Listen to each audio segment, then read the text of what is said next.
Jared Polin, FroKnowsPhoto.com, and this is a user guide for the Canon EOS R5 Mark II. So if you picked up this camera, congratulations. If you're looking to buy this camera and you want to see a review or a preview or any of the other videos that we've already made about this camera, you can click the links down below in the description to see if this camera is right for you. But this video is about how to set up this camera, how I personally would set it up if I was shooting stills, if I was shooting videos. Now you may just want to jump around and skip some of the sections. There's a table of contents down below, but the way this video will work is I'm going to start with the outside of the camera, the very basics. Where does the memory card go, the battery slot, how to put a lens on, take a lens off, all of those basic things. So if you're beyond that already, that's okay. Use the table of contents, you can skip it. And if you don't know how to do that stuff is okay, or that's okay as well. I am going to show you how to do everything you need to know to be dangerous, to get out there and start shooting quickly. I'm not going to go through every single menu setting.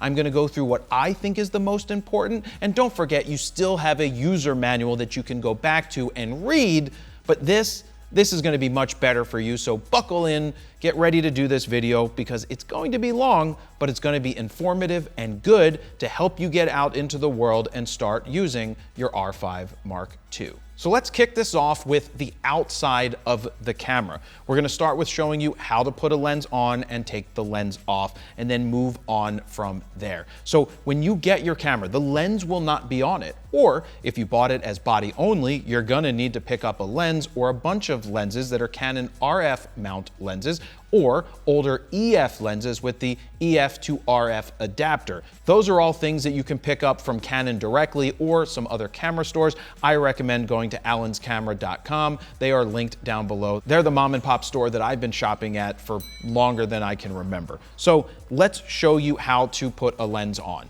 So here is your lens. You have your lens right here and you have a red line on that lens.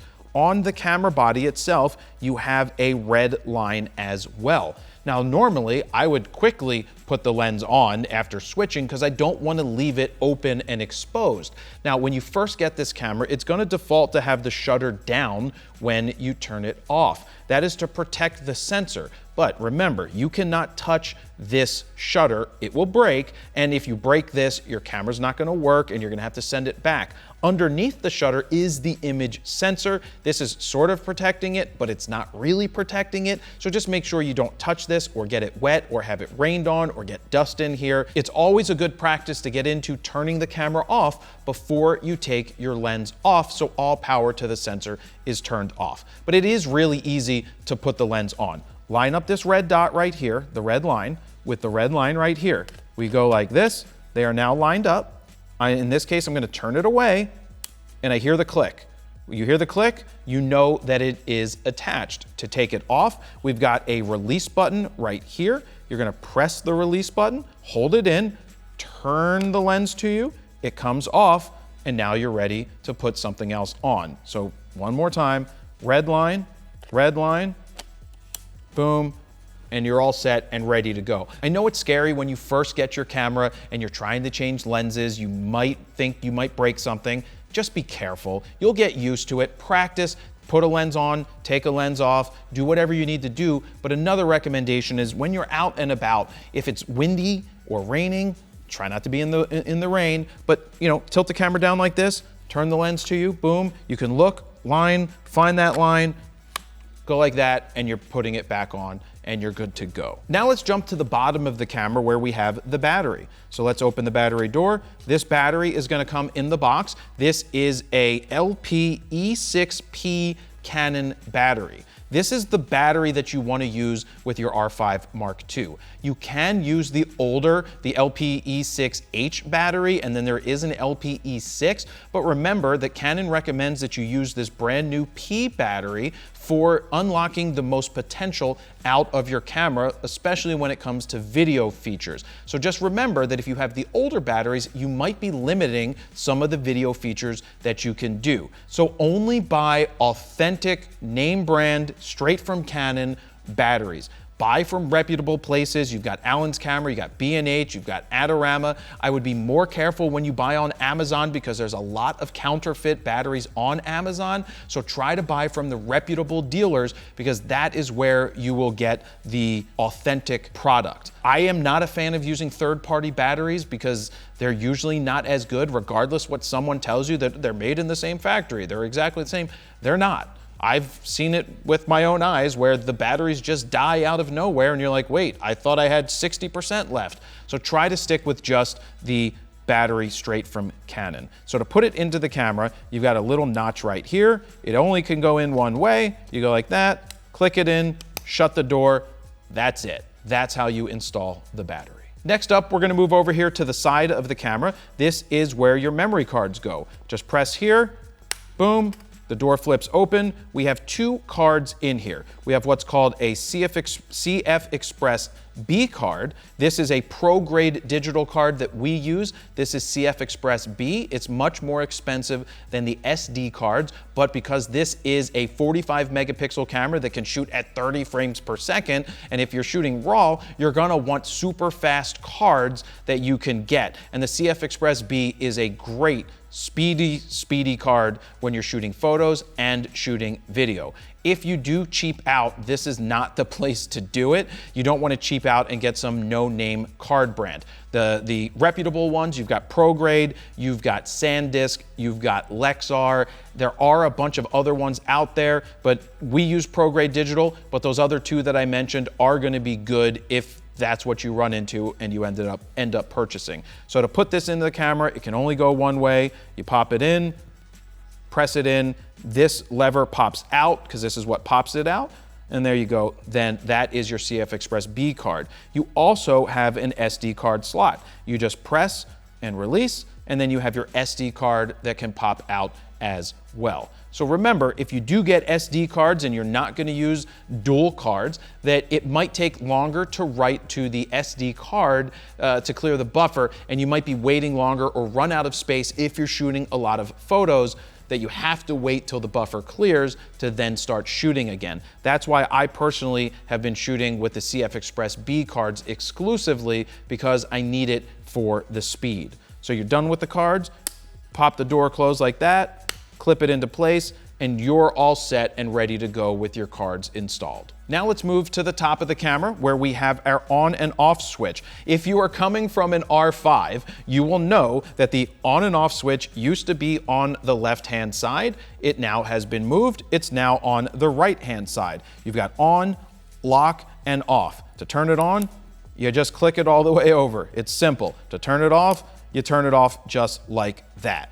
The other buttons we have your shutter button. This is what you press halfway down to do your autofocus, press all the way down to take your picture. You have a multifunction button that says MFN. You can press that to activate different menu options. You'll see that when we go into the camera. After the MFN button, we've got some command dials to talk about. This command dial right here that goes left and right is going to control your shutter speed. If you want to control your aperture, it's back here on the camera. It's this dial. This is going to control your aperture, and then this command dial right here, when you turn it left or right, is automatically set to changing your ISO. So that's how you change your shutter speed, aperture, and your ISO. Right inside of this dial, you have a mode dial. That's how you're going to change from manual to the auto modes, or in the old camera, the R5, you used to have to switch to video right here, but thankfully Canon changed that dial, and you can see that we've got a camera for stills and a video for video, and you would just flick over there to go into video mode and flick over here to go into stills mode. Back over to the right side of the camera, we have a record button. It's a red record button, so that obviously means you can hit that to record video. You can also customize the button to change it to something else. You'll see that in the menu setting. Right here, there is a button with a light emblem. That is for lighting up your little LCD panel right here, your top LCD panel. I don't even know why they still put this in the camera. You're really never going to use the top LCD panel because you have the back of the screen or you have the electronic viewfinder, but that is what it is. right here, hiding underneath this Canon cap, is your hot shoe. Now, Canon changed up their caps for this to protect just from weather. They made this weather sealed, and it's locked in there. So to get it off, it's not easy. You have to press, like me, you have to press,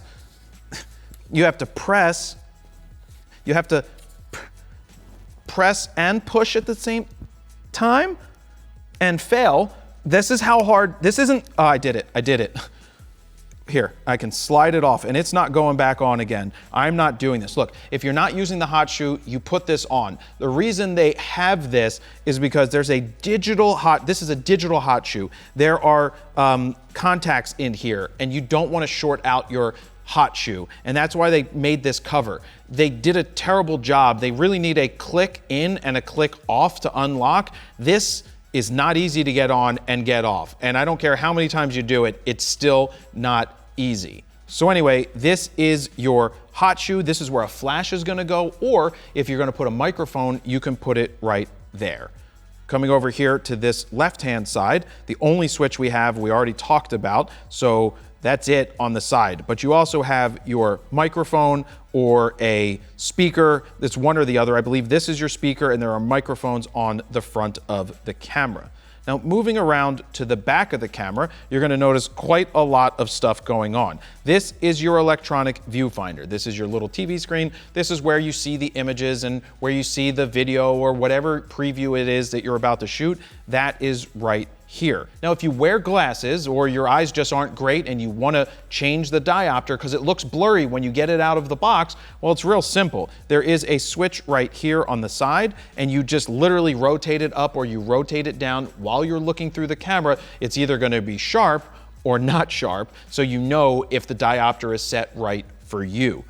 Back over here to the left-hand side, we have a rate button, R-A-T-E. We've got menu right here. Over here to the right-hand side, there's a joystick. There is a custom function button that is set to AF on currently, but we could map this button out if we want to. And we could also map out these two buttons, and I'll show you that when we get into the custom setting menu for how I personally would set these. You have a magnifying glass for when you're previewing your images. You can zoom in or zoom back out. You've got an info button, which you'll see how we can toggle through info. A Q button is a quick menu, so you can change things quickly on the back of the screen. That brings that up. We talked about the spinny dial already controlling your aperture. Set is your OK button or enter button. And the last two buttons on the bottom of the camera are pretty important. We've got our play button to play back your images. And the most important button here is, Steven, who lives here? Oscar the Grouch. Oscar the Grouch lives in a trash can right there.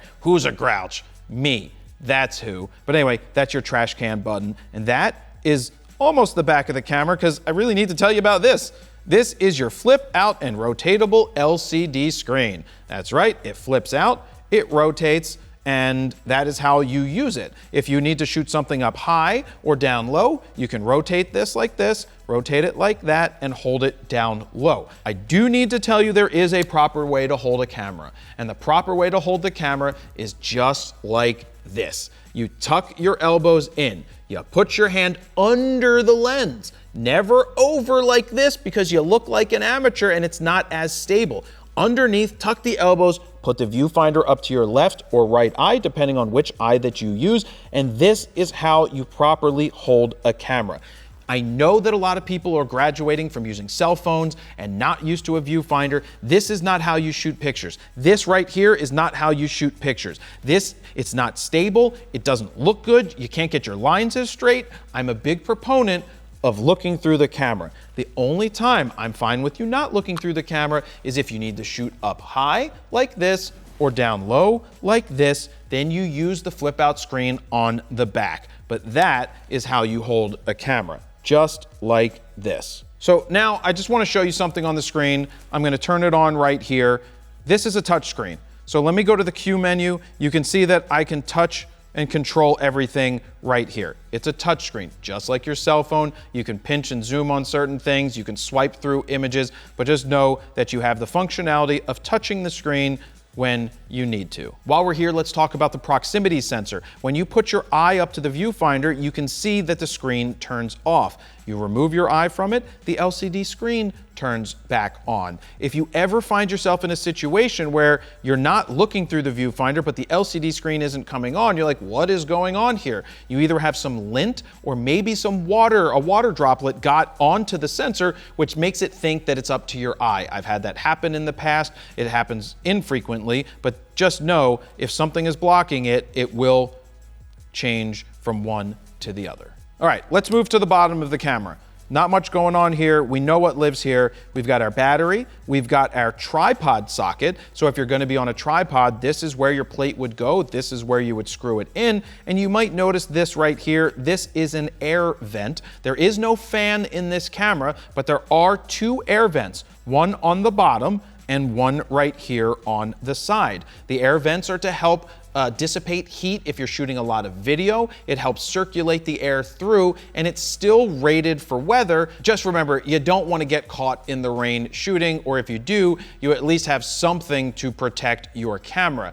Now, right here is the other vent, as I already said. Now, remember, there's no fan in here, so you don't have active cooling going on. It's not actively just dispelling or dispensing the heat, but of course, because there's some openings, it makes it a little easier for that heat to get out passively. They do sell a grip. Canon sells a grip that plugs into the bottom of here, and that grip has a fan in it which helps circulate air through and out so that it can keep the coolness down. Now, this is mainly for video, but if you're shooting stills out in the burning sun for a long period of time, you might see the camera start to heat up, but I haven't run into any issues at this point yet. Let me cut in here real quick because I want to show you how you can take the awesome files that come out of your Canon R5 Mark II and make them even better with our Lightroom presets, starting here with FroPack 4 with Blue's Clues, followed by Brooklyn, C41, Copper Tone, High C, Kaleidoscope, Mel Brooks, Saltwater Taffy, and Thick. These things look incredible. But check this out, exclusive and all new to FroPack 4, we have 4 custom adaptive Lightroom presets called X1, X2, X3, and X4. We've got one that does face enhance, we have full body enhance, we have eyes only enhance, and we have blur background. But there is more. From FroPack 1, my all-time favorite preset is Skittles. Check this out. With one click, we've got Skittles, and boom. So look, if you want to speed up your raw workflow or give yourself a great starting point with your R5 Mark II, we've created 14 all-new custom Lightroom presets that you can check out right now at FroKnowsPhoto.com/FroPack4. While you're over there, you can play with the sliders to see the befores and the afters, and if you decide to pick them up right now, they are currently on sale. Or if you want to get the Grand Slam bundle that includes FroPack 1, 2, 3, and 4, and of course Skittles, you can save even more. Now, let's get back to the video. Onto the left side of the camera, we have these ports. We start right here. This is where we flip this out of the way. We have a USB port as well as a full HDMI port. Over on this side, we have a microphone jack and a headphone jack, and this right here is for a flash. So this is a flash sync port. It's really not something that we use anymore because we usually trigger flashes with a wireless trigger, but that is a sync port that if you want to go old school, you would plug into to pop a flash. Let me plug these back in. These are rubbery things to help seal up your camera so you don't get any moisture or anything in there when you're shooting out in the weather. And onto the front of the camera, we have a LED light. This is something that I turn off. It's supposed to help with autofocus. I turn it off because it's more of a distraction. We have a custom button down here that you can map out to something. We will show you that in the menu. Right here is where you have another port where you could plug in a remote control cable, so that can go right there. And then right here is the lens release button. As I showed you earlier, that is how you release your lens. And that is it. That is the outside of the camera. Now it's time to jump into the menu settings. Now this is the heart of the video. This is where I show you how I would set up the camera. We're gonna go menu through menu, and I'm gonna give you the most important stuff in the menu to change or not change, or just give you my advice for how I personally would set it, because I want to show you how I shoot and then give you the pros and cons of certain things to help you figure it out. And also, be your user guide here, be your user manual to explain things that kind of don't make sense, because there are some things that don't make sense. Now, you'll notice that I'm plugged into a device. It's called an Atomos. It's how we record our screen, and that's why I'm plugged in. Now, because I'm plugged in, I do not get any ability to use the LCD screen, so I can't touch this, but you can touch this. Kind of like MC Hammer. So let's jump into the menu by hitting menu, and the first thing that you see is this menu setting, the red menu. Now, if you do not see all of these settings right here, that's because your camera is probably set to auto. So let me hit the mode button. We've got the mode button right here, and you can see that the A+ up here, I can select that, and now I go back into menu, and you can see we do not have all of the options. So if you don't see the same options that I see, it's just because you are not in one of the manual modes. And the camera is basically just giving you the minimal stuff to change, because the camera is going to do all the work. So I personally set it in manual. I go ahead and hit the button. I move it down to manual. I hit set again, and now when I go into the menu, you can see it's an extended menu where now we have more control. Let's start here with red. You can see that there are 9 menus, and this is one of 9. You can touch the screen to go from the image quality size to AF to all of the ones across the top, or you could rotate the dials, and that will take you one by one through a page. Or if I rotate this dial, the one we use for ISO, it will jump you from menu to menu to menu all the way through. You can, of course, just touch everything. So we're gonna start back here at red number 1. First thing that I do is we go to JPEG quality. We've got it set to large 8. If I was to shoot JPEGs, and that's all I would shoot, I would want to shoot it at the highest quality. So I would take that all the way up to large number 10 if I was to shoot JPEG. Now, I'm the I Shoot RAW guy. I wear shirts that say I Shoot RAW. Real quick, RAW is an uncompressed format. JPEG is compressed. So RAW gives you all the data that the camera is capturing, and JPEG throws out a lot of it to make a smaller, more compact file. It's not as good when it comes to having as much data, but JPEGs are very good. But remember, like an old photocopier, the more you copied an original and then you copied it again and you copied the copy of that again, you lose quality over time. I can still go back to RAW files from 2002 and start back over. If you were to save over a JPEG file in your computer and then go edit it again and save over it, you never can go back to the beginning. I like shooting RAW. Just remember, you need to use something like Adobe Lightroom to open up those RAW files and edit them in the computer. It does take time, but it's how you pull the most power out of your camera. So let's go back into the menu. That's what I would set it. Image type size, personally, I'm gonna shoot RAW. So right here, I'm shooting RAW large. You also have the option for C-RAW, which is a smaller RAW. I don't recommend that.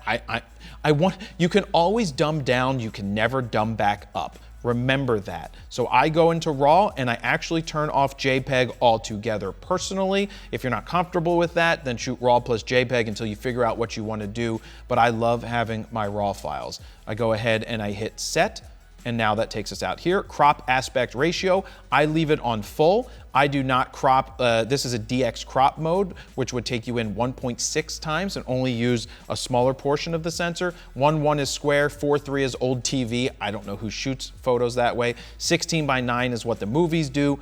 I don't shoot that way when it comes to stills. I want to shoot full. Now, if you shoot RAW and you go into these other settings, it will show you on the screen that it's a square, but because you shot RAW, you are retaining all the original data. You can still go back to the full screen.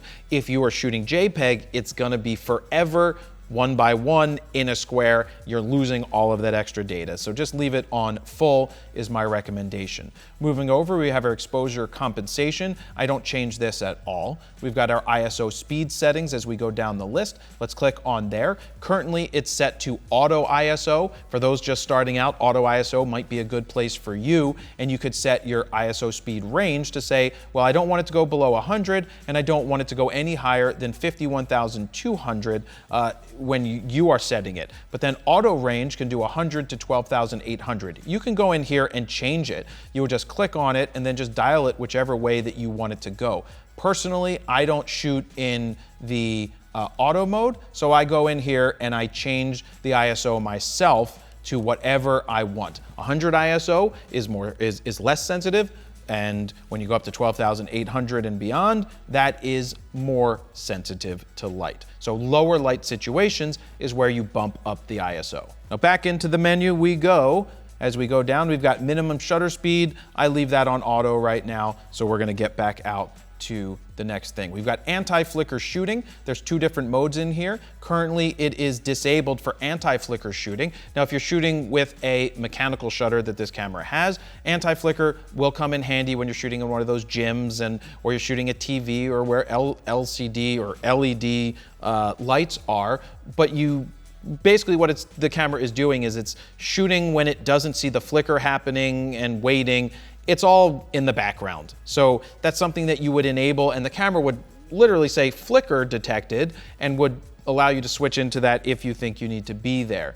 You have your high anti-flicker shooting also. This is something that gets a little more detailed, but what this allows you to do is set the camera to frame rates where you get the frame rate tied in with whatever the flicker is so that you don't see the flicker when you're shooting. That's for those super environments where there's a ton of flickering light, like concerts. You try to dial it in, it would be like 18,523.2. So just different shutter speeds that you can change from there. External speed light controls, I don't change that. We're not using flash right now. Metering mode, in this day and age, metering modes don't even matter. So I don't go in here and I change that. I don't change anything because the meter isn't as important as it once was, because you can see everything in your electronic viewfinder. If it's too dark, you see it. If it's too bright, you already see it. Detect priority AE while AF is on. I leave this on as well. Going over to menu number 3 of 9, picture style is set to standard. Picture style is what you see in the camera when you review your image after you take it. Now, when you set your picture style, it's also baking that into the JPEG file. So if I was to go down to monochrome and take a picture in monochrome and just save it in JPEG, I will not have any color data when I bring that on the computer. If I'm set to RAW and I shoot in monochrome, when I get it into the computer, it's going to be monochrome. But if I hit reset in Lightroom, it's going to reset it and give me the color. So whatever you are baking in here is going to bake into the JPEG, not the RAW file. Also, if you're going to shoot video, you can set your picture style as well, because you're not going to be shooting raw video, so you want to make sure that you set your picture style the way that you want it to be. If you overdo contrast or you overdo sharpening, you can't take it back unless you're shooting raw photos. And with video, it's just baked in the way it's going to be baked in. So personally, sometimes I just go in there and let's see, info allows me to change it. You could just touch it, but let's see, sharpness, I don't want to do. I might bump up my contrast 1. So I'll go in here, I'll type it up 1. Saturation, maybe I want it to be a little more saturated. So I do that 1, and that's about it. And I go ahead and I set it. And that's how I would personally set it for me. That's just so I can see a preview that looks better. And that's it. That is your picture style. Moving on, we've got color space. I leave this set to sRGB. We've got clarity. I leave this set right where it's set. HDR, shooting, PQ. I leave this off. I don't shoot anything in HDR. Auto lighting optimizer, I leave off. Highlight tone priority, I also leave off as well. These are only going to affect your JPEGs. They don't affect your RAW, but they are off by default, and I leave them off by default. White balance, right here, we're in 4 of 9. You've got your white balance. It's auto white balance. You can go in here and you can change it to all of these different ones if you want. If you're shooting in daylight, you can change it. I just leave it in auto white balance 99.999% of the time, because with raw files, I can change that later. The only time I would custom set it, and that's down here with the Kelvin, which is this, I would set the temperature if I was using lights like I'm using here in the studio, or if I'm using a flash, I might just set it to flash so that it's already set to the correct white balance. But most of the time, I'm just staying in auto white balance. You can set a custom white balance as well. If you're trying to balance it to a specific light, you can go in and do that. White balance shift is something I don't touch. Lens aberration correction, most of the stuff we just leave on auto at this point, and it's gonna tie into the lens that you have on. In this case, I have the RF50 1.8 STM, so it's doing some of these corrections in the camera already, and that's perfectly fine. Most camera companies are doing this as well. Long exposure noise reduction is the longer the exposure is. So if you're shooting like a 30-second exposure, it might introduce more noise into the image, and you can have the option to do noise reduction in camera. I personally don't do that. That's for long exposures. I turn it off. If I'm gonna do any corrections, it's gonna be in the computer where I have more control. High ISO speed noise reduction is when you're shooting at higher ISOs. It's gonna wanna compensate. I disable this because what happens is it makes it extra smooth for your JPEG. I don't like how it handles the noise reduction myself. I prefer to see the little dots, the grain, the noise. I think that works better. So I turn that off altogether, and dust delete data is not something that we ever touch at all. Moving on to number 5 in the red menu, we've got multi-exposure, or multiple exposure. So if you want to take 2 exposures on one frame, like we used to do with film cameras, you can enable that right here. You also have focus bracketing.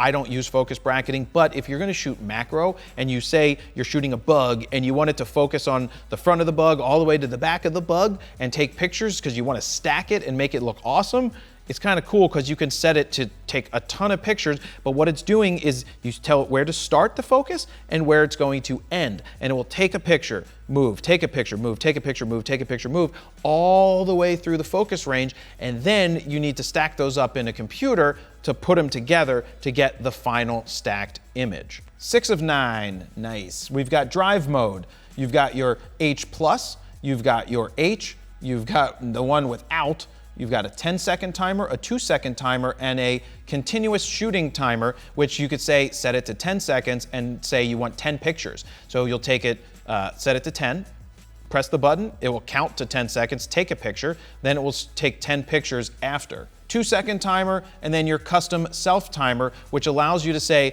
like, I want it to be 10 seconds, and then I want it to take 10 pictures in a row. Because if you're like doing a group shot, you can set it 10 seconds, you would run around, it would take 10 pictures in a row after the 10 seconds is up. That's a pretty cool thing. But H+ is going to be the highest frame rate, which is 30 frames per second. We can custom set this stuff later also. And then the single shot just means you're going to get one shot every time you press the button. When it's in H+, you hold the button down, you're getting a ton of shots in a row.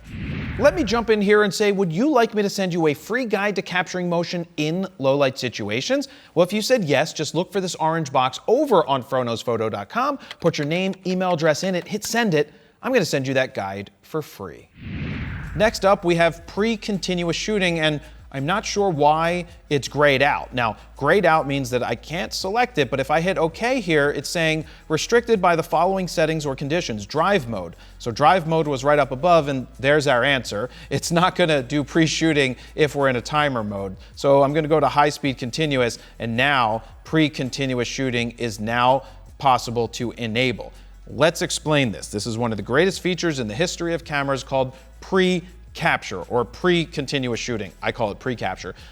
What's going to happen is when you enable this and you press your finger halfway down on the shutter button and it's focusing, it is actually taking pictures and putting them in the buffer, but it's not sending them to your memory card until you press the shutter all the way down. When you press the shutter all the way down, it's going to take all of the files that it took right before and save those into the camera. And as you continue to shoot, it's going to save those files as well. So in this camera, you will get a ½ second of pre-shooting. So if you're shooting at 30 frames a second, you are pre-capturing 15 extra frames. When you take a picture after the finger is pressed halfway down and you allow the buffer to fill, you're going to get 15 frames plus the one you just took and anything else you take after that. Remember, if you take your finger off the button, it clears the buffer.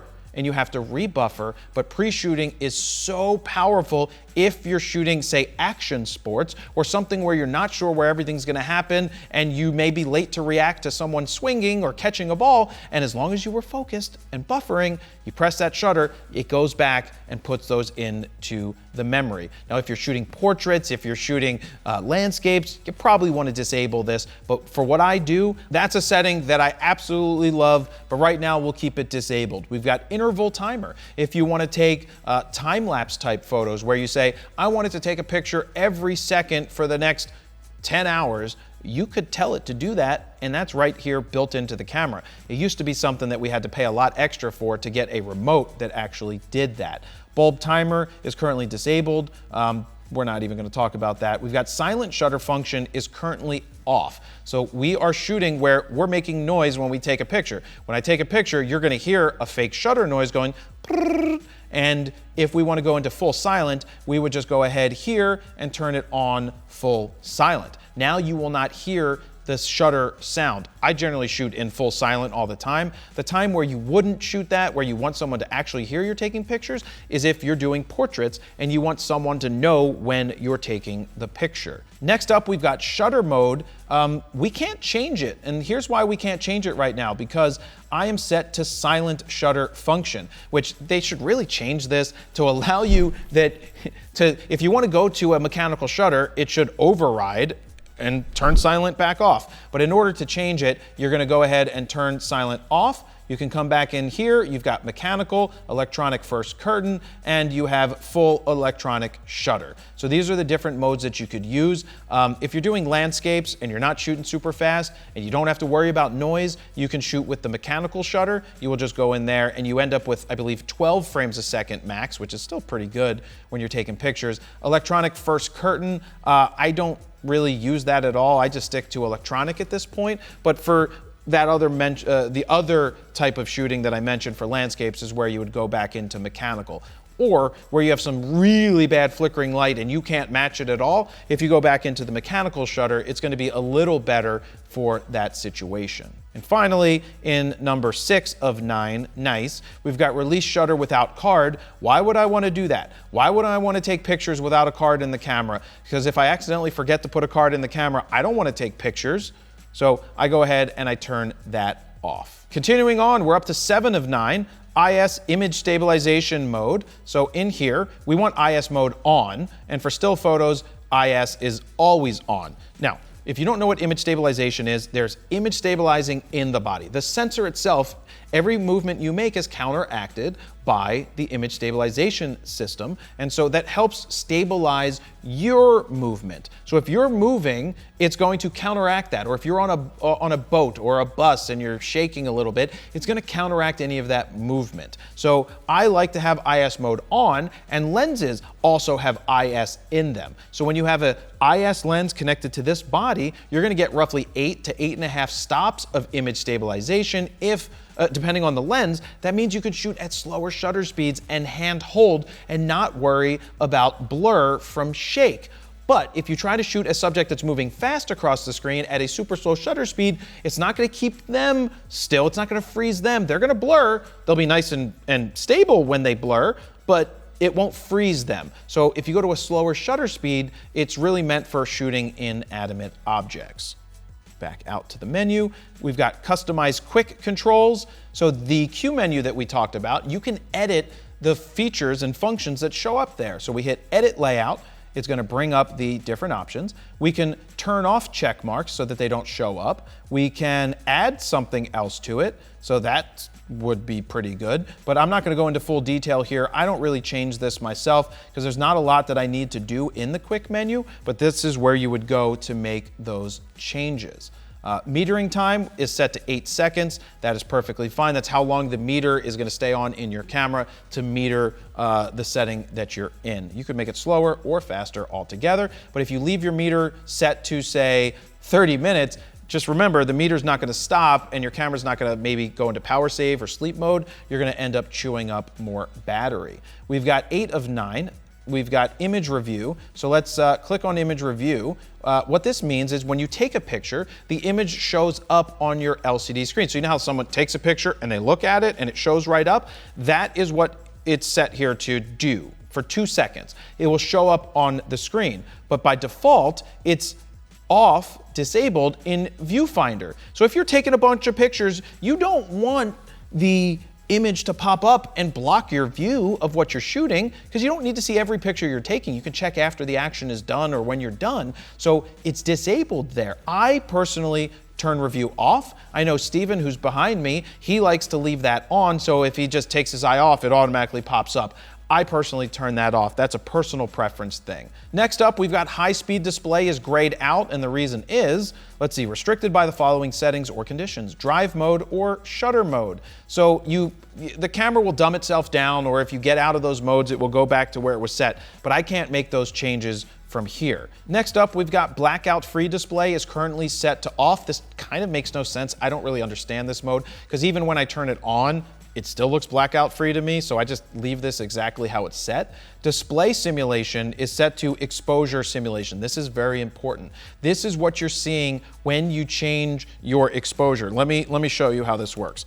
I'm gonna show you right now, because we are in manual. So I'm gonna go out here. So I am seeing an exact representation of my exposure. You see, I'm just gonna show you, because I'll show you the screen later, but you see how it's getting darker? As I dial up my shutter speed to 1/32,000th of a second, I'm seeing exactly what the picture would look like. Okay, we know that's not good, right? So I turn it back down and I'm like, okay, that would be what the picture looks like. So this is exposure simulation. This is why it's so much easier to get your exposure right today, because it's right in front of your freaking face. If you see it look like this, why would you take the picture? That wouldn't be good. That'd be a bad picture.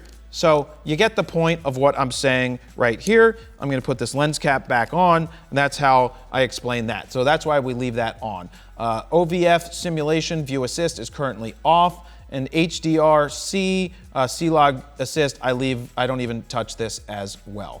Finally, we're up to number 9. We've got shooting info display. So we got our screen info settings. You can go through in here. If there's too many things on your display when you're shooting, you're like, I don't want histogram number 3. That's too annoying. You won't be able to toggle through when you hit info. You won't see that. You can cycle through and turn off what you want to turn off, but also right here, do you see how it says info? Hit info to edit. Well, I'm going to go ahead and hit info, and I can turn off, like, oh shit, I don't want that histogram right there. So I'm going to turn off the histogram. I want this, that's annoying. I turn it off, and then I go ahead and I hit OK, and I could turn it back on because I could cycle through it. So we go ahead and hit OK to lock it in.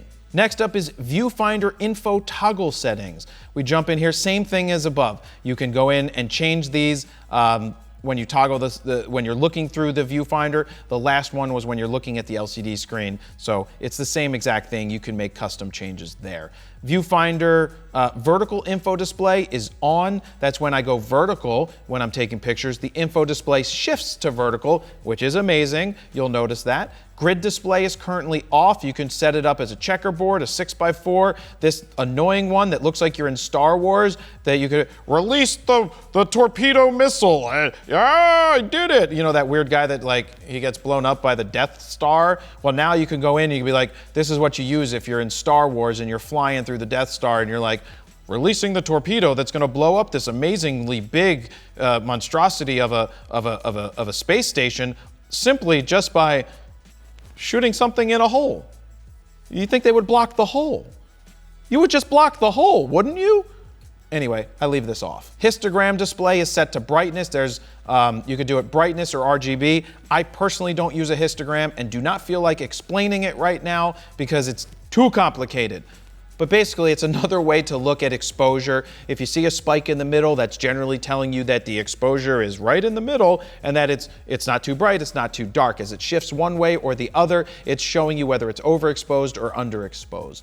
We've got electronic level size is currently set to large. Card-free space I don't understand why we would want to see a percentage of card space left when I can see how many frames I have left. I rather see that I have 678 frames versus 23% of the card left. That just doesn't compute in my brain. Next up, we have lens info display. This is good. It's currently set to enabled for focal length distance or focal length display. That's great. I have a 50mm lens on, so when I go here, if we look in the bottom right-hand corner or around there, you can see that it says 50mm. It's displaying that. That doesn't matter with a prime lens like this, but with a zoom lens, if you were shooting a 24-70, it would show you 24mm, 32mm, all the way through the range, so you know what millimeters you're at. That's really smart, and I always leave that on. Back into the menu, we've got display frame rate set, power saving, or smooth. I personally go to smooth, but I'm not going to go to it right now because it would reset my settings here probably on my display, and I don't want to do that. But smooth is good. If you just need some Santana, you go smooth. That's right, and Rob Thomas, because he's the other guy. Boy, did they kill that on the radio. Viewfinder display format. So you've got display 1 and display 2. Why do they look like this? Why is one smaller than the other? Well, for those who wear glasses, they give you the option to go to display 2 so that you can then put your glasses and your eye up to the viewfinder and have it slightly smaller to make it easier to see if you wear glasses. I wear glasses, but I don't shoot photos when I wear glasses, so I leave it on display 1 and shove my eyeball right into the eye hole so I can see everything that I want to see. Reverse display is currently on. We leave that on. That is when you flip out the screen, it will reverse it so that it looks good. It's the Missy Misdemeanor Elliott mode right there. Auto power off temperature is set to standard. I set this to high, and it says record times may be extended. Please be careful when touching the camera and the card as they may get hotter than standard. So I go ahead and put that on hot. Oh wow, look at this. Use a tripod or other instead of shooting handheld, as the camera body may get hotter than standard. In camera, wow, great icon.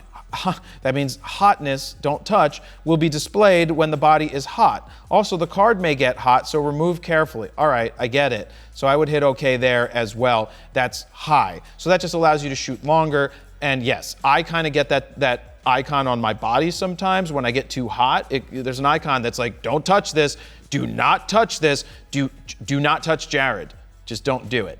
You can do it if you want. And that's it. And that takes us through one of the longest menus in the entire camera, which is the red menu, which has 9 different folders to go through. Next up, we're gonna jump into autofocus. So we've got 7 different menus here, or 7 different folders. We've got AF operation, we've got servo, AI focus, and one shot. Now, it's not Allen Iverson trying to focus with AI, but it's AI. It's where the camera will decide, do I want to be servo or do I want to be one shot? Servo means continuous. I don't know why that translates or how it translates or why they always use servo. Some people use continuous autofocus. That's continuous autofocus. Always going to be continuous focus when you press the shutter halfway down. One shot, here, let me just demonstrate real quick. We've got servo focus means it's continually focusing. You see how those blue boxes are showing up? That means it's continuously focusing. I don't hear a beep and I can continuously focus right there. Now we go back in here and we go into one shot, M&M mode. You hear that? And you see the blue boxes? Sorry, you see the green boxes? Good job, Jared, that's green. That means if I press my finger halfway down and move it, it's not refocusing. So if I move it close or further away, the focus is gonna be wrong. So just know that green means you're in single focus mode and blue means we are in continuous. Back into the menu, we've got AF area, we've got AF1 through, okay. These are all of the different modes that we can choose from. You've got spot, 1 point, expand AF, which is a mode that I personally like using because it gives me control of a box with the joystick, but I still let the camera do most of the work. But if I need to tell the camera like, hey, look over here, I move the joystick around, you have that. You've got expanded area AF around. You've got flexible zone 1, 2, and 3, whole area AF, which lets the camera do its own thing, spot AF, 1 point AF. These are all locked. You have to pay more. You don't have to pay more to unlock them. Let's see, why can't I unlock them? I don't even know. Oh, it's locking the AF in those modes. I don't use those. I really stick around to just this or allowing the camera to do its own thing. You have to play around with these modes to find the one that's right for you, but generally speaking, I use expanded AF area, this box right here. Let me jump in here real quick and let you know that this video is brought to you by Squarespace. If you're looking to build your very own online portfolio, use what I've been using for well over 10 years at this point for my personal website at jaredpolin.com because it's simple, easy, affordable, and I don't need to know any coding. In fact, I can put up a store to sell images and take all the payments right through Squarespace from credit cards or even Apple Pay. It's so simple, easy, and affordable, and again, you don't need to know any coding. So to get your 14-day free trial, head on over to squarespace.com/FroKnowsPhoto. If you decide that it's for you, use the code FroKnowsPhoto at checkout to get 10% off your first order. Next up, we have whole area tracking. Servo AF is on. I leave that set to on as well. In focus mode, you would have autofocus or manual focus. It's very rare that you're going to need to use manual focus, but you would go here and you could change it. Or if I move the switch on the side of the camera from continuous focus or autofocus to manual, it would make the switch right there because the lens talks to the camera. Number 2 of 7, subject detection. These are great. You've got people, you've got animals, vehicles, and none. It's set by default to people, but you can set it to auto. And so if you're shooting a subject that's a person and then it switches to and then you have an animal, you could do that. If I'm shooting people or photographing people all the time, I'm going to go ahead and leave it on people. If I'm going to photograph birds flying, I'm going to go to animal. I don't know why you need a vehicle one. It doesn't make any sense. A car is so damn big. If you can't focus on it, there's a problem. But whatever. If you're shooting drifting, you're shooting a car, then you could switch to that mode or just leave it in auto. But generally, I'm with people. Eye detection is set to auto. This is good. So I love IAF. I'm going to use Steven as a subject back here. He's going to look at us in a second. But auto is going to detect the closest eye to the frame. So it's going to either be his left eye or his right eye, whichever one is close. It's not going to be left eye Lopez though, unfortunately. We've got right eye. If you just want it to always default to the person with the right eye, or sorry, default to someone's right eye or left eye, you could do that. But let's put it on auto. So here we go. I'm going to turn the camera around here. We got Steven. Oh, let me bring my exposure up. Remember that. You see that box that showed up right there? That's finding his eye. And you see that? Oh, we're still in we're still in single. So let me go ahead and hit Q and go right here and hit servo. Boom. And now, Steven, let me see your eyeball. There, it found his eye. Move. Oh, see how it's switching eyes? And that's so good for shooting. Yep, so that's perfect. So that is what it's doing. You want to talk about having the cheat code up, up, down, down, left, right, BA, BA, select, start. You officially have that cheat code here when you are using that mode. I use it for everything. Sports, people, portraits, it doesn't matter. IAF is so powerful. Now, if it can't find the eye, it then moves to the face. It will see a bigger box. If it can't find a face, it moves to a bigger box that tries to find the body. We saw that earlier when I showed one of these, when the focus was trying to focus out here. So that's what it does. This is the most powerful autofocusing system almost ever. It is one of the greatest autofocusing systems ever. You can do register people priority, which I'm not going to do because I know that resets my recording here, but it's a mode where you could take a picture of, say you have your kid and they're going to play soccer, and you always want it to find your kid's face as long as it sees the two eyes. You would take a picture of your kid before the game standing there like this, like just like this. You take the picture, you tell the camera, look, register this face. And so it registers the face so that if it sees that face in a group, it's going to go to that face and not someone else's face. If someone if they turn their head, it's going to obviously go back to the default autofocus, but you could actually put in multiple people, like your top 8 from MySpace. If you remember MySpace, you could do a top 8 and it's going to go down the list. Like if it doesn't see 1, but it sees 2, it's going to go to 2. It's really a mode I don't really use very often. Oh my God, action priority. Action priority is incredible.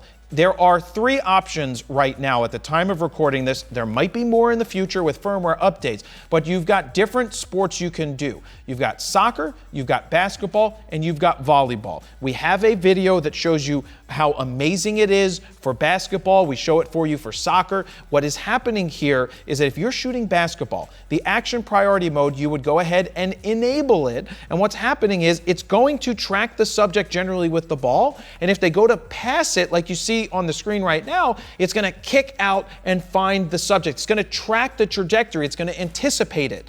It's incredible. Just try it out. That mode is fantastic. Now, if you're a really bad photographer, it's not going to help you. If you're moving around too much and you don't know where your subjects are, it's not going to be the greatest thing ever. But if you have a clue about what you're doing, it's going to really predict the autofocus and make you get better shots.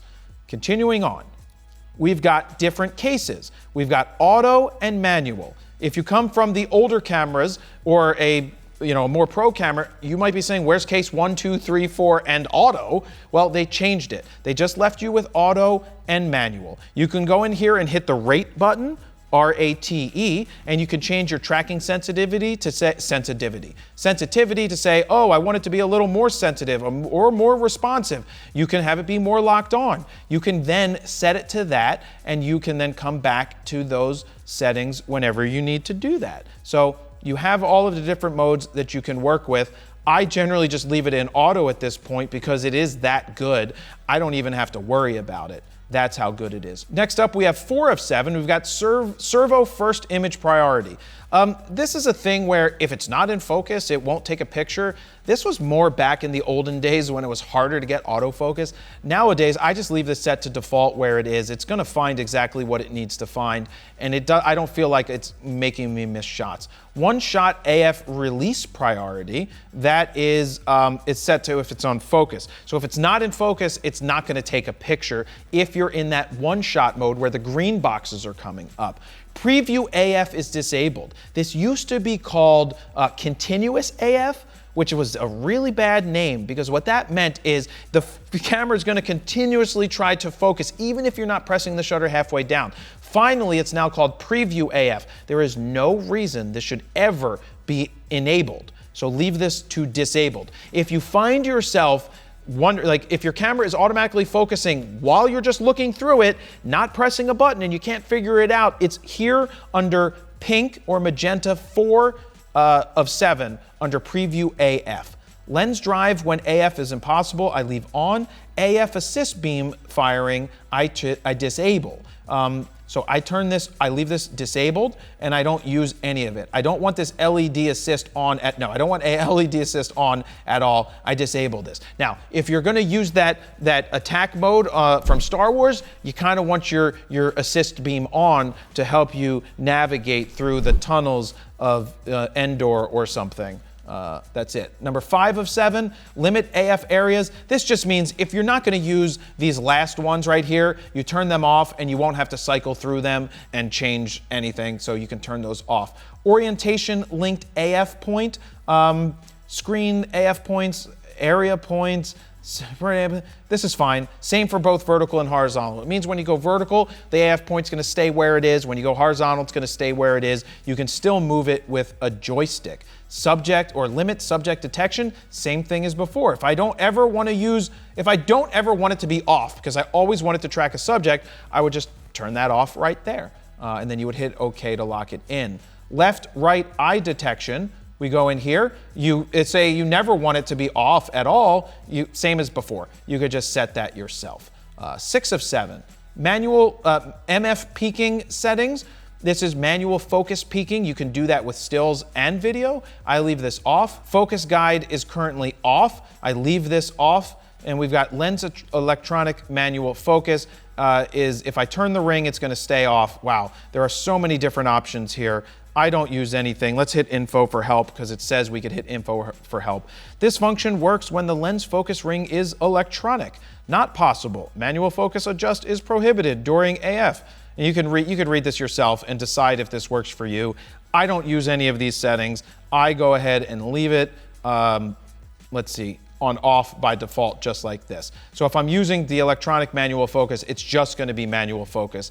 and that's all. 7 of 7, we've got register, recall, AF related settings. So if we change some of our settings and we say, oh, well, I want this one for soccer, and I want this one for baseball, or I want this for portraits, you can register different autofocus cases and settings right here, so that if you want to quickly change it from one to the other without having to go back through and manually change it every time, you would do that right here. And last but not least, AF setting guide URL. This is if you wanted to go to a website and they would give you more information on how to set up your AF settings. And that takes us through autofocus, and next we jump into our playback menu options. There's not a lot that I change here. We've got protect images. I don't touch this. I don't erase images in camera. We've got rotate stills. I'm not rotating anything in camera either here. Change now, change movie, rotate info, nope. Ratings, nope. Image copy and print order is not a thing that I change. You could process RAW files in the camera and save them as JPEGs if you ever want to do that. Next, we have in-camera upscaling. So if you are shooting RAW, you can't upscale a RAW file, but you can convert a RAW file, process it in the camera to save as a full JPEG, and that can be upscaled to 179 megapixels. There's really, I mean, the only use case for this are people that like to crop to extremes, and you could upscale it and then crop it after the fact, and then, you know, have more megapixels. Resize cropping, HEIF to JPEG, I don't change at all. Slideshow, VR preview, nope. Set image search conditions, none of this stuff. Magnification, and blur out of focus image detector, I don't use that at all. I can tell you when a picture isn't in focus because it's blurry. I don't need the camera to figure it out for me. I'm smart enough. I'm SMRT. And then the last menu, playback information display. So if you're like, oh, I don't want to see this, I don't want to see this, I don't want to see that. Really, most of this stuff is BS that you don't need to see. You just turn it off and you hit OK, and now you won't see any of that. We've got highlight alert. Right now it's disabled. You can enable it, and what that means is if you took a picture of someone and they're standing in front of something bright and you see a white blinky, that means there's no detail in the image at all. So it's going to blink for you. Next up, AF point display. I put this on enabled because I like seeing the AF display. Let me go in and I'll show you. I go in here and you see that, look at that, it's focused. You can see that the focusing point goes to where it was focusing. So it's showing you that it's focused right there. It's focused right there. Coming out again, back into here. Playback grid, I have off. Movie play count, record time, memo audio quality, another thing that we don't use, and that takes us through the playback menu. Next menu is the purple menu, which is where you have your network settings. This is where you would set up your camera, connect it to your phone via Bluetooth to transfer files, or to use the Canon Connect software, which is great for control. Like if I want to sit here and my camera's over there and I want to hit record from here, or see the screen, or change the focusing point, or do anything, you would set that up here. Network settings are currently enabled, but if I want to save power, I can basically go and turn that off. I can turn Bluetooth settings off to save a little bit of power if I want. This would be the camera name. I don't need to touch any of this stuff, but I'm not going to show you how to set this up right here. That would be like a 30-minute video on its own. You can see all the different options that you have, uploading directly to image.canon, connect to a smartphone, connect to wireless remotes. It's very self-explanatory these days. I highly recommend you download the software for your phone, the Canon Connect, whether you're on Android or Apple. It's a great software to use, especially if you want to put your camera somewhere and control it from somewhere else. You want to go ahead and do that. And that takes us quickly through this menu. Now we're up to yellow wrench. We've got 6 different menus we can do here, starting with record function plus card/folder selection. So right here it says camera, so that's the camera icon, and then the video camera icon. It's saying separate. That is disabled. So what that means is if we enabled this, it would record pictures, stills to one card, and record video and save those to a separate card. That's disabled for good reason. We don't want that. We've got record options. They're currently set to standard for when it comes to stills. You can have it do auto switch cards, which I would never do, record separately, or record to multiple. I'm a big fan of shooting redundant, meaning I like to save the same picture I take to both cards. The problem with that in this camera is that the CF Express B slot is so much faster than the SD card slot that you fill the buffer and you might be waiting 30 seconds to clear all of the images to the SD card. It's like 20 some seconds after it's already done writing the same files to the CF Express card. So if you're someone who needs to shoot fast and you're shooting a lot, it might be more difficult to shoot redundant here to save it to multiple. So right now we have it to standard. Record options standard for video. Let's see, record play. This is just telling you it's going to play card 2 when you go and play your images back. Same thing here with your video. Let's see, record to 1. Yeah, you could just tell it where you want it to record or play from.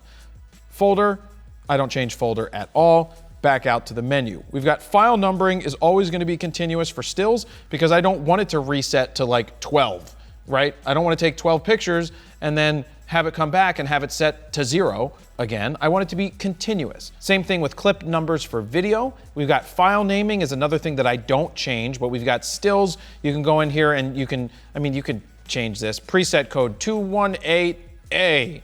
Like that's just weird. So you could just change the file number to image or image plus size. You go in here and you figure out what works best for you. I usually just leave it and don't change it. Format card, which I'm not gonna do this time, which I've done in the past.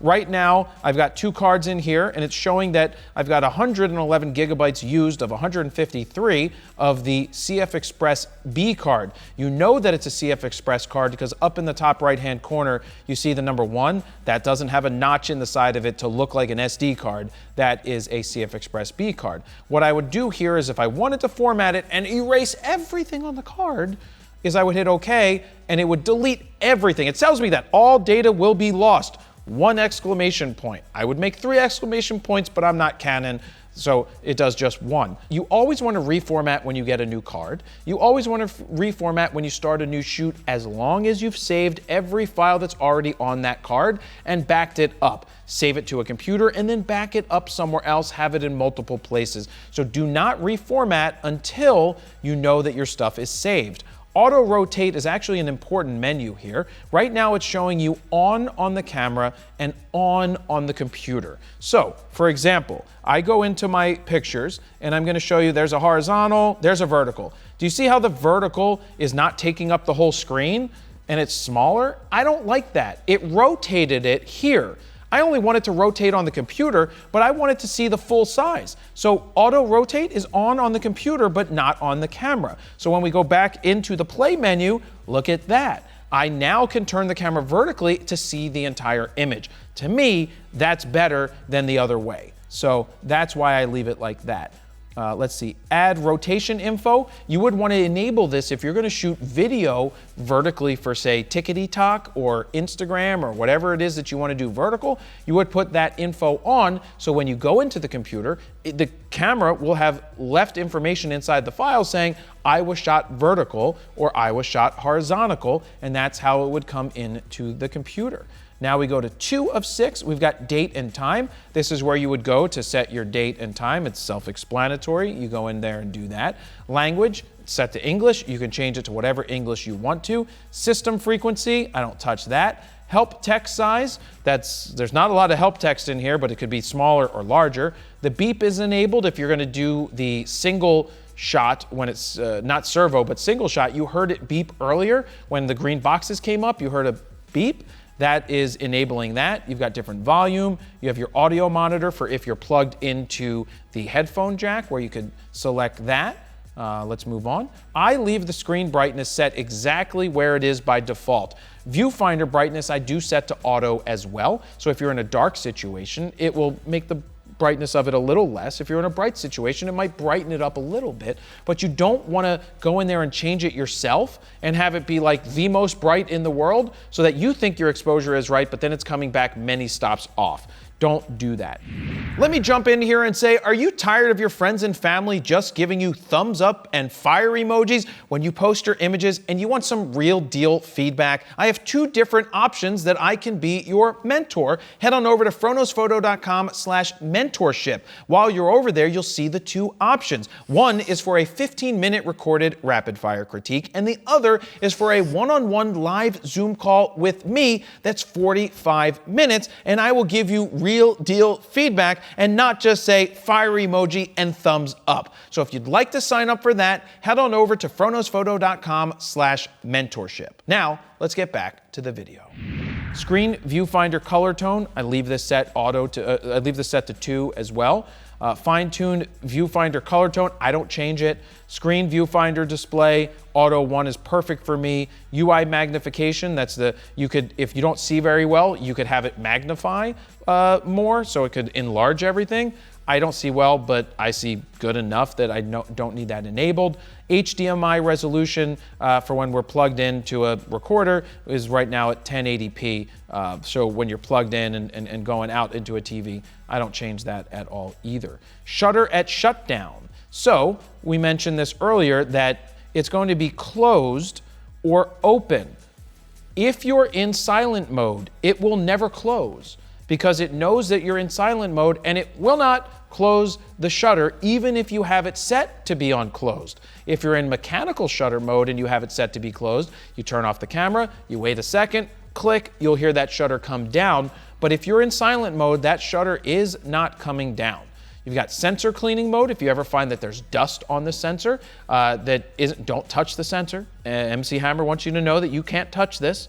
He did film a PSA way back in the day for the camera industry, and he was like, don't touch this. Ding, ding, ding, ding. Don't do it. You'd be a loser. Wait, no, that's too legit to quit, right? Whatever. Too long ago at this point. But that's where you would go to clean your sensor. You could also have it on automatically. Every time you turn the camera off, it's going to jiggle, jiggle, jiggle, and shake, not fold. You got power saving modes. Right now, we've got our power saving. We've turned everything off so that my camera doesn't go to sleep while we're recording. But don't copy these settings for me. I usually leave them on by default, whatever they are when I get the camera. Moving on, number 5, we're not resetting the camera that we just set up. You've got custom shooting mode C1, C2, and C3. So say you like to shoot indoors, you like to shoot outdoors, but you don't want to have to change your settings every single time and you want a great starting point, you can set different modes or settings that you've already done to C1, C2, or C3 so that you can quickly get back to indoors or outdoors or action sports or low light action or portraits or landscapes or whatever you want. You have 3 different modes you could set to. Next up, we've got save load settings. This is very important. Once you set your camera up, doing all of this work that we did, I recommend that you do a save file to your card. You take your card, put it in the computer, take that save file and email it to yourself and say Canon R6 Mark II save load settings. So that if you ever reset your camera by accident or you tweak something and you don't know what it was, like, my back, that's not what it would be for, but you can go back, put that onto the card and then load that into the camera.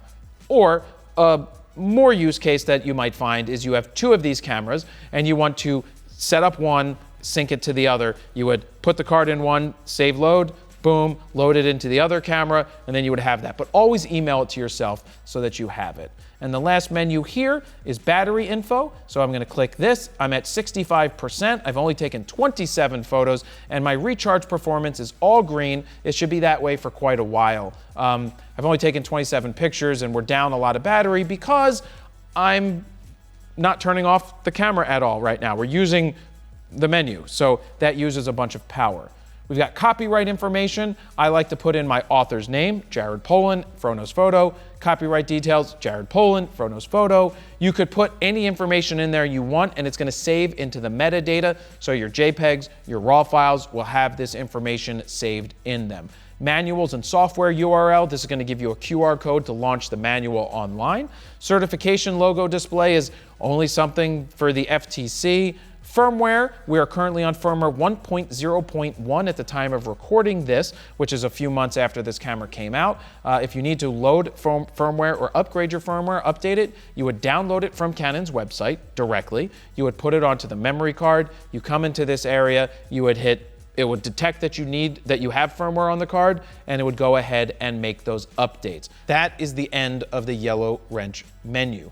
Moving on, new menu here in this camera. It's the olive menu color that I guess it's olive, or would you call that avocado? We'll call this avocado. This is a new thing, a new setting. They used to have a lot of these settings under the next one, the orange menu, but they moved it to here. Customize buttons for shooting. This is important. This is where we can change, as you see, right now we're high lit on the camera side, but you could also change buttons for video. So let's say that I don't want this function button AF on to be autofocus on. I will highlight it, I will select this, and I will circle through all of these other options to determine what I want to set it to. So do I want it to be ISO? No, I don't need it to be ISO because I have the ISO dial back here. So there's no need to do that. So I'm gonna look for, oh, maybe I want it to make my camera silent or not silent. So I would go like, yep, silent shutter function.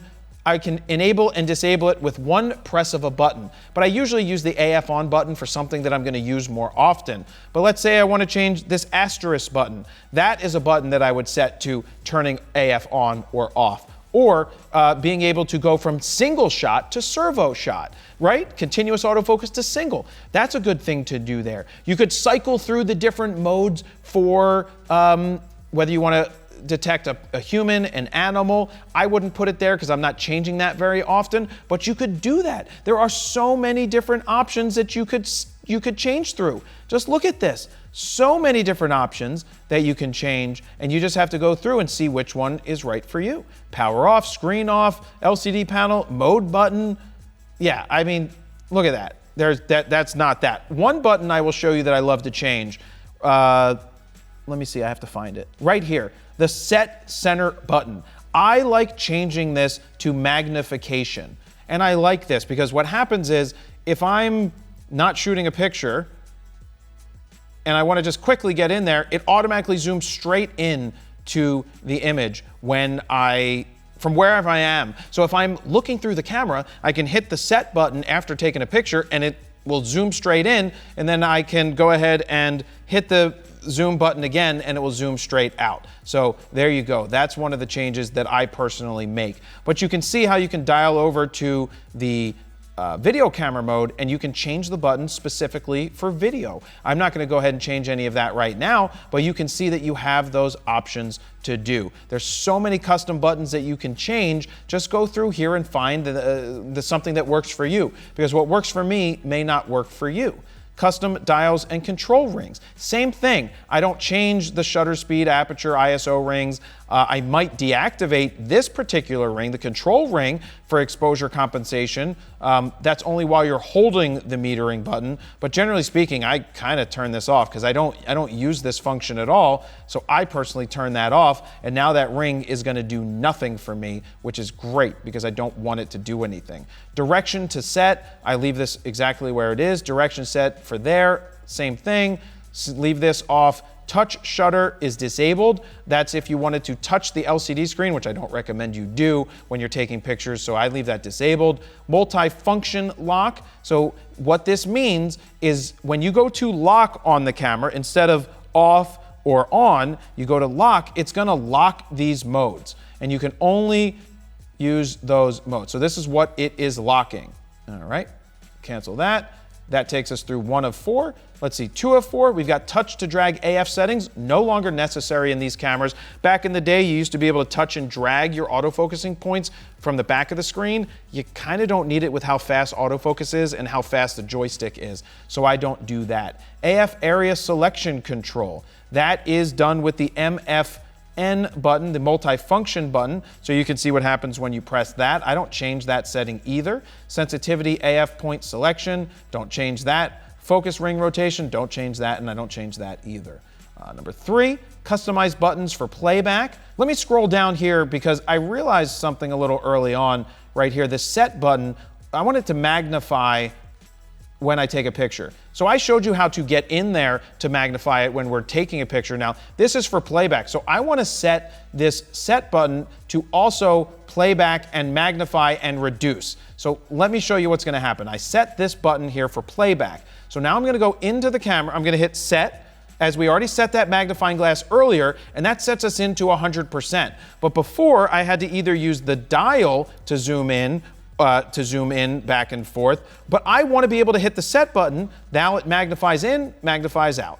That's it. I want to be able to hit the set button to zoom in exactly where my focusing point was in one fell swoop to 2x. So I go ahead and set that and leave that on all the time. That's what I changed that mode to. But of course, you can change any of these buttons to do whatever your heart desires. Image jump is very important. You can set this to 1, 10, a custom number. You can jump 30 pictures. With pre-shooting and how many photos we're taking, what this means is when I want to cycle through images, I want to skip through 10 at a time. So when I turn the top dial once, it's going to jump through 10 pictures. Image jump with whatever that means. I don't even know what that means. A jump to the first image of a scene. I don't change this. I don't set that. And switch these buttons during playback. I don't switch them either. Eye control, let's see, custom control. So this is, you have the ability to use your eye and where you're looking to control autofocus. You would do that right here. You would set it, you would turn it on, then it's gonna give you directions and tell you how to get the camera calibrated to your eye. You just follow that process. We can't show you that because my eye needs to be up to the viewfinder. But what you do is it's like you look at the center dot, you hit one of the buttons that it tells you to hit, you look up, hit the button, right, hit the button, down, left, up, down, left, right, BA, select start, and before you know it, you're in Contra world, getting buzzed by the freaking laser beam. I never hit up, but somehow I got buzzed by the laser beam. BS. I don't use eye control. It's really not for me. You can try it out to see if it works, but it's really not for me. Touch control is set to standard. Clear all custom controls. We're not doing that because we just spent the time putting everything together. Next up, we've got shooting mode. This is the orange mode. There is not a lot of stuff that I change here anymore. This is where I used to make all the custom changes, but they gave that the avocado menu. So let's say that you want to restrict certain shooting modes. You could enable that. You're like, I never want to shoot in FVP, TV, AV, or anything. I could just say, I only want to shoot in manual, and I can make those changes. But other than that, there's really nothing here that I personally change. Nope, I don't want to change shutter settings, continuous shooting speed. Maybe you want to come in here and change high continuous to say 20 instead of 30, but I'm not a big fan of doing that. I leave this set to the defaults. 20 frames a second here, low speed will be 5, but let's say you wanted high speed continuous to only be 20, this is where you would go to make that change. Limit continuous shooting count is currently disabled. I'm gonna leave it disabled. Going into menu number 4, we've got add cropping information off, default erase is off, AV settings, nope. Release shutter without lens. Why would we do that? If I don't have a lens on here, why do I want it to release the shutter? So that's something that I am going to leave on off. Yeah, I'm gonna leave that on off. I had to read that. After doing this long video, it starts to get to your head. You try to be like, what do they mean? So I leave it on off. Retract lens on power off. If you're using one of those powered zoom lenses, it will retract it there. No add IPTC info is off, and clear all custom functions I am not gonna do. Last but not least, for the stills menu, we've got add menu tab. This is something you might want to use if there isn't a feature or that you can add to a button that you want to get to quick. You would go add menu tab, and you would go in here and you would configure, select item to register, and you're like, okay, well, I want to know where my battery info is. Oh, there it is, battery info. I would put battery info on and I'd register it, and now it's saved for when I go back. There it is, battery info. And you can have my menu tabs that you can fill up. And that, my friends, takes us to the end of the entire menu system for stills. Next, we're gonna move into the menu system for video, but lucky for us, most of the settings stay the same and we don't have to go through everything and take an hour to do it. Now we're gonna jump into the menu for video, like I just said, and I have to make the switch. We went from stills to video. We just move that switch over and that will allow us to go into the video menu. Now you can see here there's now 1 of 10 under the red menu. We will go through this. Many of the settings are going to be the same throughout the rest of this whole setting, so we're not going to go through everything because a lot of it is the same as it is for stills, but there are things that we need to talk about for video. Video 1, so 1 of 10 in red, is very important. This is where you're gonna get your frame rates and your codecs and set a lot of important settings. We think Canon did this a little backwards because it's kind of confusing that if you change some of the movie record size settings first, well, you can't make certain changes under format. So it's kind of backwards. We like to say, go to format first, pick the format that you want. We like the HEVC 422 10-bit option and the higher res as possible. You can do RAW. We personally don't shoot RAW when it comes to video. It's just a lot of extra data and it's unnecessary, adds a lot of stress and strain on your processing. So we go right here to this one, then we go back up to movie record size, and you can see you've got your record size, then you've got your frame rate, and then you've got the long options right here. So right here, we can see we have 8K. So if you're not seeing 8K as an option, because this camera does 8K,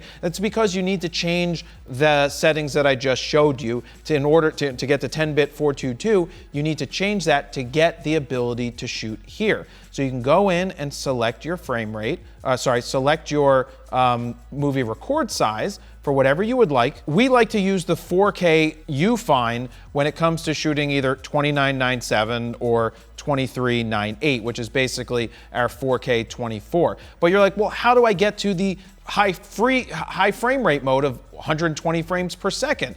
Well, there's a few different ways we can do it. If we go back into the menu here, we can go to high frame rate and enable it. But if we enable it here, audio will not be recorded in 120. So we don't like that. We're gonna go back in here. We're gonna go up to 4K. We're gonna be in 4K U this time.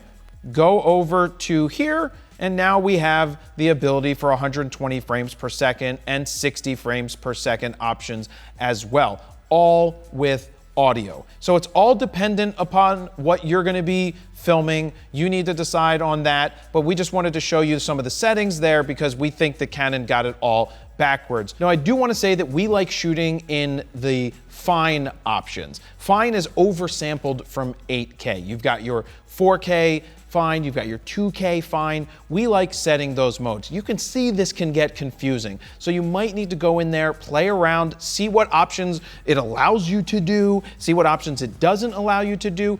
I personally wish, and Steven wishes, that well, you could select the setting and then it would automatically turn off the other one without having to go into 73 menus. Maybe that's something they will change in the future, but for now, it is what it is. High frame rate, we already showed you that is disabled. We talked about the record format. Movie cropping, we leave on disabled. Dual shooting for stills and movie doesn't make any sense. It's where you would be able to take a screen grab and take a picture while you're recording video. You can just grab that later if you really wanted. Moving on to the second menu, we've got sound recording is on. You have audio formats and it's set to 16-bit 2-channel. We like using the 24-bit 4-channel because it's higher quality audio. For audio settings, you've got the built-in microphone you can see right here. Recording can be on auto, or you can see your levels. You could do it manual. You've got your wind filter. You could do on or off. You've got audio status. Now it's showing you that you have 4 channels of audio that you can do, and it will also work with your digital hot shoe if you have a mic that is enabled for that. Moving over, we've got our exposure compensation, same stuff, ISO speed settings. We saw this with stills. You can set it for video as well. You've got auto slow shutter. Now, if you're in an auto mode, this is something that we personally turn off, records movies with smooth subject movement when dark, so you can turn that off. We're generally shooting this in manual. Detect priority AE with AF, we leave that exactly where it is. Let me jump in here and say, are you looking to buy any new lenses or accessories for your camera? Well, you can check out allenscamera.com or go there in person because they are a real deal mom and pop store outside of the Philadelphia area, and I've been shopping with them for as long as I've been a photographer. I absolutely love that there is someone there to talk to, get information from, get help, and actually get some real guidance from a real person. So check out allenscamera.com and let them know that the Fro sent you. Next, we're up to 4 of 10. We've got custom picture is currently off, but if we want to go ahead and turn that on, we will then have different options like C-Log 2, Rec 709, Canon Log 3, PQ. We like to shoot in Log 2. Now, it's not like shooting in full RAW, but it gives you a very clean, nice looking file that you then have to tweak to your taste after the fact, but it gives you a lot more control, and that's why we like to shoot it in that mode. But you'll also notice when you do that, it turns off all of these other options because you are controlling that after the fact. So it's just one of those modes that gives you better quality and you have to tweak more after the fact, but that's what we like to do here in the studio for a lot of our videos. Oh, and by the way, in the studio, we are currently recording this with the Canon R5, which is the older Canon, but we will be replacing that with a bunch of R5 Mark IIs because we're really happy with the quality of the video we're getting, as well as we absolutely love the RF glass. All of the RF glass that we use here is fantastic. 85 1.2s, 50 1.2s, 28 to 70 f2s. We got some great stuff going on. One other thing I want to show you here, let me turn off this function, turn it back off. You can see when we go back, you can change all of your picture styles. So if you went into monochrome and you filmed video in monochrome, you're only going to be able to have a black and white video. So like Young Frankenstein, then you would only be in black and white. You could never have any of that color data. This is where you'd set your clarity, your HDR shooting, HDR movie modes, auto lighting optimizer. But like we said, that all turns off when you go into the other C-Log 2. Back over here, we've got white balance you can set. Your set custom white balance correction, lens aberration correction, high ISO speed noise reduction. I also disable this like I do with my still images because I don't want the noise reduction being added there at all. Moving on, pre-recording is set to off. There's an option where it will let you pre-record video for 5 seconds, but the problem is it kind of locks your settings in. So it's not good that you can't change your settings when you're doing that. The same thing happens when you're pre-shooting with stills I didn't mention earlier, is when you're pressing the button halfway down and you are pre-recording or pre-shooting those photos, you can't change your aperture or ISO while your finger is pressed on the button, or the shutter speed while it's pressed halfway down. When you release it, you then have the power to do that. You also have time-lapse movie mode, which is currently disabled. That's because we're plugged into this, we're using HDMI right now, but that's where it will take a bunch of pictures and then put them together and make a movie. It's a really good mode you should try to play with for time-lapse, like a plant growing. Well, now that would take a long time, but like the sun going up or down, that's where you would use time-lapse there. Let's see, 7 of 10. You've got shutter control assist shooting modes. You've got movie self timer is off. You've got your tally lamp. That's the blinking red light to let you know that you're recording. So that's good to know that you're recording, but sometimes maybe you don't want that on because you don't want people to know that it's blinking. I like having the tally light on just so that I know that we're recording. Image stabilization modes. You can go in here and select image stabilization is on. If you're on a tripod, you might want to turn that off. But if you want a little bit extra, if you're running around and running and gunning, you could turn on digital IS, and that's going to be, it's going to digitally crop in more to create a more stabilized looking video. So you're going to lose out a little bit on something because it's going to punch in a little bit, but just know that you're losing out on the wide angle just a little bit to get digital image stabilization. Auto level is currently disabled. This will make a correction of your levels. If you're off slightly, the sensor will shift just a little bit to compensate for that. That's not a mode that I personally use. And Steven, do you use that mode ever? No, Steven doesn't use that mode either. Customize quick controls is just like we had for stills. You have the Q menu. You also have a Q menu for customizing when you are in video mode. Metering timer set to 8 seconds as well. Next up, they call this assist shooting. These are basically exposure tools. You got metadata, time code. I really don't change anything. Well, I don't shoot a lot of video. Steven sets all my video up for me. One of the things that he would set would be zebra settings. That's something that Steven would set to see highlight areas, to see if they're blown out. The more blown out they are, the more the lines show up. Yeah, so that's something that will help you when you want to take more control of your video shooting. You've got your shooting info display, which is very similar to what you saw when it came to doing stills. You've got your quick control screen, which you could set it to 1 when you hit the Q, or this would be for your cinema control menu. You could set that. That will come up if you toggle through that display as well. Viewfinder display formats, same as before if you wear glasses or don't wear glasses for when you're looking through the viewfinder. Reverse display is also on as well. And the last menu, 10 out of 10. We don't change anything on this menu. This is where we leave it, but we definitely want to make sure that auto power off temperature is set to high. So that takes us all the way through the red menu for number 10. The autofocus menu is another thing we can look at. You've got your movie servo AF is currently enabled. So if you want to do autofocus for that, you have your different options for shooting video. I love autofocus when it comes to video. It's very helpful, especially when you shoot wide open at 1.2. You can change your different AF area modes, just like when you're shooting stills.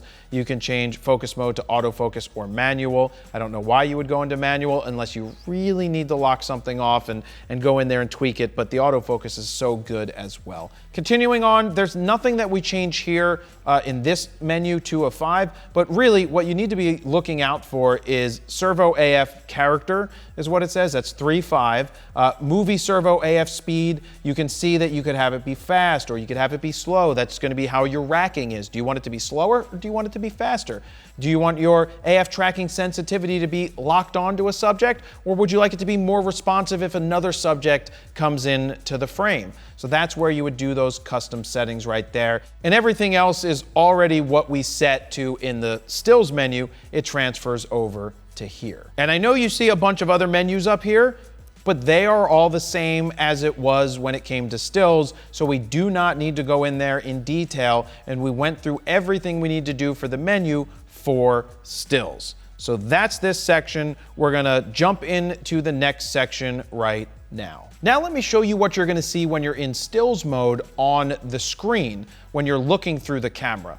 And also the Q menu, the different options that are there when it's set by default. So let's start in the top left-hand corner where you see the M. M means manual. If I was in auto, you would see the A+ there, or the TV, or the AV, whichever mode you're on, but that's where you will see manual. Right below there, you see that we're in autofocus, and you see the selector option that is on the screen. It's got the 1, 2, 3, 4, and the 5 dots in the middle. That is showing me that, and that the subject detection is on. Servo tells you that you're in continuous autofocus. If it was one shot, it would say one shot. We've got RAW. We see RAW twice. That means it's saving RAW to both cards, 1 and 2. Now, if I take out one of the cards, it would only be saving to the card that is in the camera. You've got your continuous shooting mode of H+ is showing you that we're shooting with H+, and full means we're using the full capture. We're not shooting in 16:9, 4:3, or 1:1. We are shooting using the whole aspect ratio of the camera. Now, at the bottom of the screen, you see something that says ES. That means electronic shutter. If it was mechanical shutter, it would say MS for mechanical shutter. Below there, you can see 1/1000th of a second. That is your shutter speed. With the orange dial, that's showing you which dial you would turn to change it. So I'm turning the top dial and changing it all the way down or all the way up. Aperture is what comes next. You see f1.8, and it's showing you in orange the dial that you would move to change the aperture, which is the back spinny dial, and you can see that is how you change your aperture. To the right of that, we see another orange dial, which shows us the back spinny dial, which will change your ISO. I'm changing it myself. Now, if you go all the way down, it will change it to auto ISO, and I like to change out of that because I don't use auto ISO personally. Right above there, you can see that the Wi-Fi signal is showing you that it's off. Bluetooth looks to be off as well because it's grayed out. 50 millimeters is showing you what the focal length of the lens is that you have on currently. Exposure simulation is showing you that as I change my shutter speed, aperture, or ISO, it's going to show me the representation in the electronic viewfinder or on the LCD screen exactly what the exposure is. Like I was showing you earlier, if it's too dark, it's going to show you too dark because that's exposure simulation. It's basically showing you that you shouldn't get your exposure wrong anymore because you can see it right in front of your face. Right above there in the middle of the screen on the right, that is your metering mode that is selected. Right above there, the little running man person, that is showing you that you have subject detection for people on. If it was for animals, you would see an animal there. Keep an eye on there in case you accidentally change something. You don't want to be in animal mode when you're trying to capture people, but animal mode, while in people is fine, but just make sure you have the right mode on. Picture style is right above that. Auto white balance there, and then you've got flicker is off currently, and that's why it shows off. Now, go back to the top left-hand side where you see manual. To the right of that, it shows me I have 888 photos available, and there's 83 currently in that I could use for a buffer. That's what the smaller number means there. The 6 hours is showing me how much video record time space I have on the card. Battery indicator is showing me that I have roughly half the battery left, and the waving hand is showing me that image stabilization is currently on. So that takes us around the icons. Oh, well, I guess I should show you the icon moving around the middle of the screen. That is my focus box. So I can go ahead and move my focus box around by using the joystick. Now let's go into the Q menu. When we go into Q, this is your quick menu for making changes. I can, at the top left-hand corner, the one that's highlighted, you can change the different focus boxes that you want to use. What if you want it to be all-encompassing? You would then switch over to whole area AF if you wanted to do that. Or if you wanted a smaller box, you could do right here this spot AF if there's something really small that you wanted to try to focus on. Below there, we have servo. This is where you would change from single shot, one shot to servo. I actually set a custom button that allows me to change that with one press of the button. Below that, you can see that you can change it from raw to large JPEG, which I don't want to do. This would be raw plus large. I don't make the changes here quickly, so I don't need to do that. Drive mode, you could do single drive, you could do high speed continuous plus, high speed continuous, and then low. You have all the options here. Full. Just like I said before, we keep it full aspect ratio. This means go back to shooting mode. We've got flicker on or off, auto white balance changes. You can change your picture style, your subject detection, and your metering modes. All can be changed from right here. So these are just quick settings that we already set inside of the camera so we can make changes that we need. So if I need to do stuff quick, I go ahead and go there, but it's tied into the settings that we already set. There is another button here, this MFN button. When I press that, that brings up a ton of other settings that we can change. And honestly, I've never once used this to make any changes. So personally, I don't touch it. Again, MC Hammer style, I don't make any changes from that section. Now let's jump back into Playback. So I'm gonna hit Playback. I have this photo right here. All I can do, I can arrow around to change it. I can toggle through, jump 10 pictures at a time like it's showing right here. I can zoom in or zoom out. I can hit info to bring up the different info about how it was shot. All the other settings that we either turned on or turned off. I turned a bunch of them off before. That's why we don't see them coming up. Now this is the info that's here. If you toggle down, there would be more info if I didn't turn it all off, but I did turn it off because it's just overwhelming and you don't need it. So let me get back here. If you want to delete an image, you would hit the Oscar the Grouch button. It would say, do you want to erase it? You can say cancel or you can say erase. Personally, I don't delete anything in the camera. I've got plenty of storage these days, so I only delete something in the computer if I ever do delete something or reformat. I just don't. So that is it. That takes us around the menus on the screen for stills. Now let's jump into the video section. Now let's show you the icons that we see on the screen right now. Now keep in mind, you might see something slightly different because we're plugged into the HDMI here, and yours might show up a little different than ours. But top left-hand corner, you have your manual. It's showing that we're in manual for video. Below that, you have your autofocus setting, just like we saw with stills. We see that it's going to card number 2. You can change that to say card number 1 if you want to use the faster card. Then you've got what settings you're using. In this case, it's in the 4KU 2997 long op, so you can see what mode you're in. Below there, we have the headphone volume, followed by the microphone icon, which is letting us know that we're recording audio. And you can see that the audio is working because you can see channel 1 and channel 2 going up with my voice. We've got servo AF currently. It's lit green because that's going to be continuous autofocus there. We've got our self timer is currently off. Right next to that on the right is an interesting icon. That is your overheating button. It's been on for like 4 hours while we've been recording this, but it's nowhere near overheating. You will start seeing other icons show up on the screen that will show a level of overheatedness if you get too far. We haven't seen that as of yet, but we've been recording with this camera on for a long time now. Right below there, you've got your 1/50th of a second tied in with changing the shutter with the top button. You've got your aperture. It's at 2.2, 2.5. With the turn dial. We've got our meter, which is showing you that it's completely underexposed by more than 3 stops because we have the lens cap on. To the right of that, you have your ISO, which is currently set to auto ISO for video.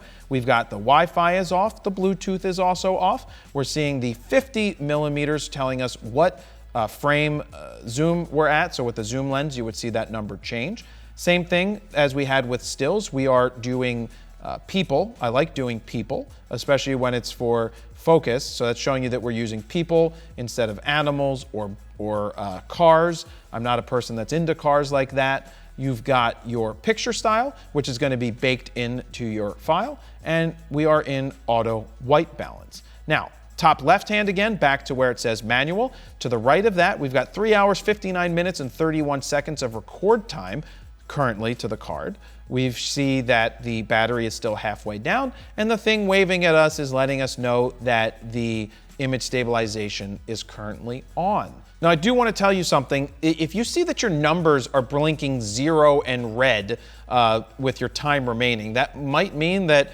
your card is not capable of recording to that with that particular frame rate that you're shooting in. It's not fast enough to do that record time. So just keep that in mind, that if it's showing up red and it's blinking, not a good sign. Now moving on to the Q menu. When I hit Q, you can see, just like with stills, we can change our different autofocusing modes, what card we're saving to. We can record to either one of those, so I can change it from here.